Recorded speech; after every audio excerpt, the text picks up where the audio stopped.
皆さんこんにちは、AnyVisaの方です。今日はですね、たくさんあるカナダの、移住プログラムの中でも、最もポピュラーな一つであるファミリースポンサーシッププログラムですねについて、アレックスに解説をしていただきたいと思います。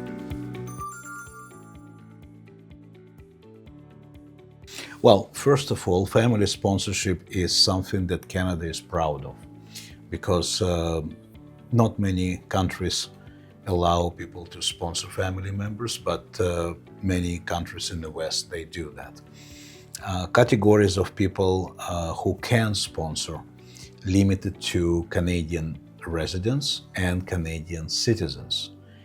The difference is, for example, if Canadian citizen lives outside Canada, he or she can sponsor a person from outside Canada and move back in Canada together. Permanent residents, they have to be in Canada to sponsor the spouse, for example. Categories of relatives that people can sponsor, they are divided in three categories. First, we're talking about spouses. Second, we're talking about parents, which program is kind of closed right now, but we expect in 2026 the reopening of the program again. It's closed since COVID because pandemic was very stressful for family members, that's true. But now they implemented, for example, super visa as alternative for parents and grandparents. And the third category is definitely children. We call it dependent children.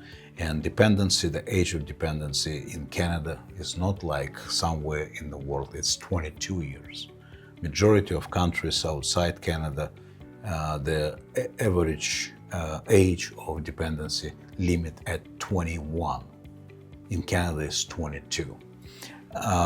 There is another category of people who Canadians can sponsor. We call it other relatives. Other relatives usually covering a very limited amount of blood relatives, but conditions are very harsh. Like you have no other relatives in the world, that person has no relatives in the world, and well, basically you never sponsor some. It's very complicated, so sometimes people come in and telling us that they have this category of relatives living outside. We assess individually if that relative is qualified. And definitely categories of sponsorship may differ in ability to sponsor by income. Like, for example, for relatives, you have to provide certain income. For spouses, you don't have to. Okay, so those four categories.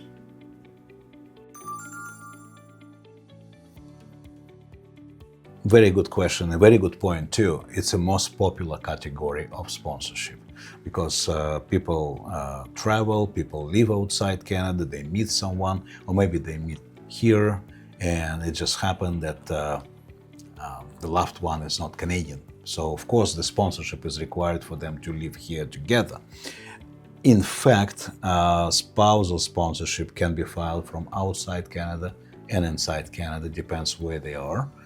And also we need to remind people that if they are citizens and want to sponsor someone, they can do it from overseas.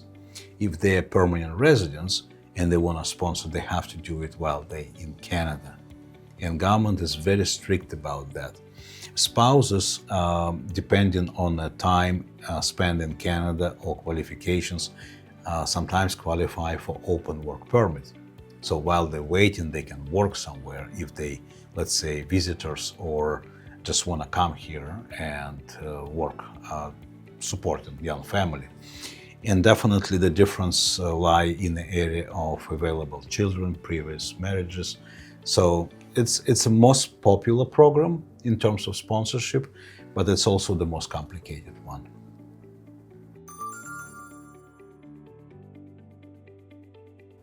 I need to emphasize one detail first. There are applications done overseas and there are applications done inland. in land applications currently is about 20 months. And if we go in overseas, average time is about 14 months. So Government of Canada trying to process people who live overseas faster because they understand we're talking about family reunification. Let's say you have loved one, but he or she lived outside Canada. Of course, government wants to help them to move here faster. People inside Canada, they granted open work permits, so technically they have some time to spend together, so it's okay. But about 20 months. But also I need to mention that the time, processing time, is a very relative term to, for example, factors like country of residence, background, previous marriages.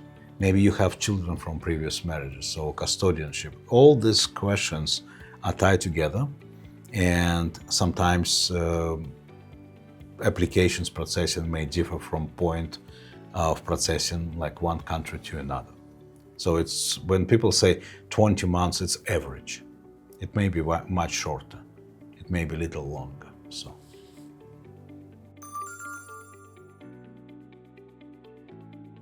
Let me start with categories of these complications.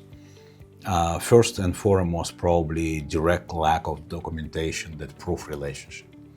Because sometimes people come into us saying, we love each other. Okay, you know that, but how government knows that? And the proof is on applicants, not for the government. Like I said before, if government consider your marriage fake, you have to prove that it's not fake. How can you do it? A lot of evidence of relationship, how relationship develop, photo files, history, references from friends and relatives, documentation proving travels together, residency together, expenses together, shared accommodation, many other things. So that's category number one.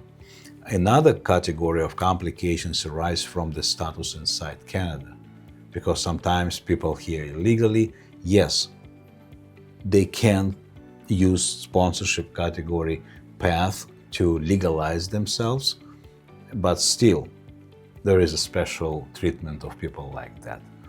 Another complications may arise from problems in the background, like some people have medical or criminal issues, and those issues must be dealt with first before filed application for sponsorship. And that may be, there is maybe another category of complications, and we're talking about prior immigration history, because sometimes people come into us and they already file for asylum seekers application, or they file for multiple study permit applications, maybe got refused, maybe got here.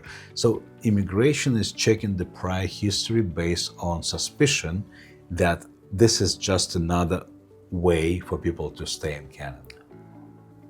Well, that's what we need to work on. As you can see, it's a very complicated process. Well, first of all, the old saying goes, is it too good? If it's too good to be true, it must be not true. Because sometimes people come and telling, why are you telling me all these complications? Some other lawyer or consultant told me it's easy. And then our response is very complicated. It's if somebody guarantee 100% success and you do nothing, and even if you don't have proof, we'll create some proof, you have to be very careful. Because remember, first and foremost, if you lie on application, you face 5-year ban. No question asked, no right for appeal, and trust me, even after 5 years, you will be in trouble. So, first, be aware, and I'm talking to listeners, be aware of people who promise guaranteed success. Because application is a process, and you have to understand that you carry partial responsibility for what you say. And sponsored spouses, they have to be responsible for certain things. And definitely you have to prove. So basically nothing is guaranteed, but it's a very high chance if you work with people who know everything about the process, know how to prepare clients, then your chances of refusal are very minimal, if none. So another potential misrepresentation structure is when somebody helping you to find a spouse.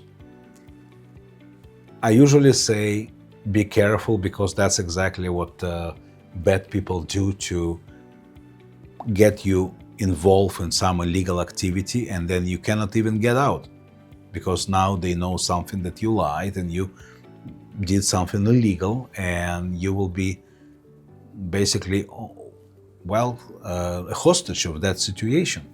So my suggestion to be very careful if somebody offering you some convenient party that will be your future spouse or partner. And in this case, most definitely you have to be extremely careful. And last on the list of obvious structures of schemes and misrepresentations is when people suggest that you make fake photos, build fake history, present falsified documents, because if immigration find out, and they probably will, you will get in trouble. Remember what I said, misrepresentation carries 5-year ban. Why break your immigration history if you don't have to? Because in good application for sponsorship, we never saw a problem of presenting cases, and files were absolutely beautifully prepared. Well, first of all, every lie based on partial truth. For example, there are special policies related to sponsorship files. Like, for example, if you're illegal in Canada, you can become legal without leaving Canada only if you're sponsored by someone. Let's say you get married. That means there is an incentive for bad people to offer this for money and try to help people to resolve their personal issues. But like I explained before, it's part of the scheme, and most of the time you kind of hostage of that situation, because if you use these bad people, then at the same time you cannot say I'm not part of this scheme, right? So and it's very unfortunate that people think that way, but people think that I can get away with this, but you cannot. Sponsorship, other people involved, witnesses, it's just something that cannot be hidden. And don't forget, people sometimes underestimate that fact. If you are a hostage of that situation, these bad people can extort money from you because you're afraid to say the truth. So be very careful, I always tell people. And definitely, sponsorship cannot resolve any prior issues, because if you overstay, if you violated immigration rules and did something wrong and criminally charged, you definitely have to face that situation. So it's not like you got married, you sponsored, and everybody forgot your history. Of course not. But at the same time, they have this ability to apply certain favorable decisions. The government is willing to do that. So we're talking about complicated cases, and the last thing we want people to trust someone just because they said so. Always trust but verify.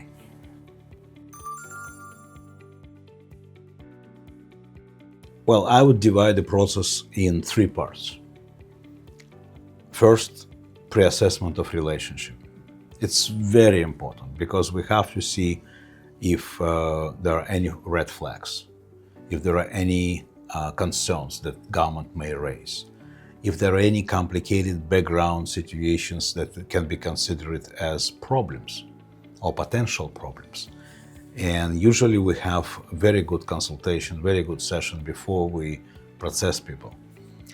Processing itself is extremely important, and we help people to create beautiful files. I always tell people the file must be so beautiful it's attracted even officer fall in love with you.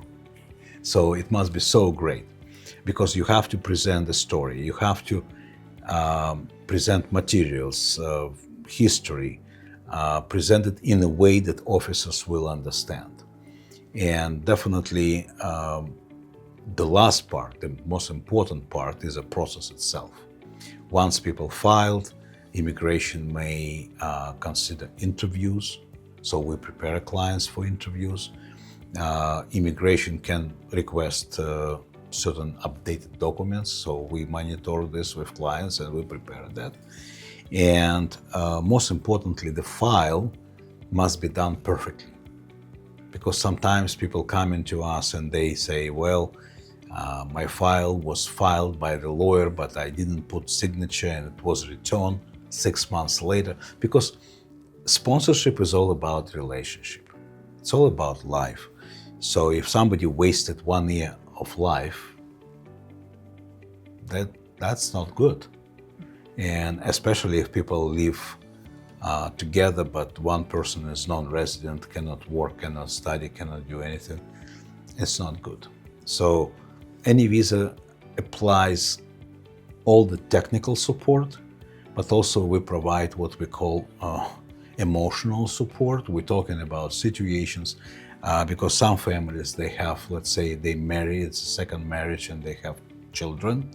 It's very complicated how to arrange the whole thing, who and how to include, and many other things. And especially we're talking about difficult situations when, I can tell you,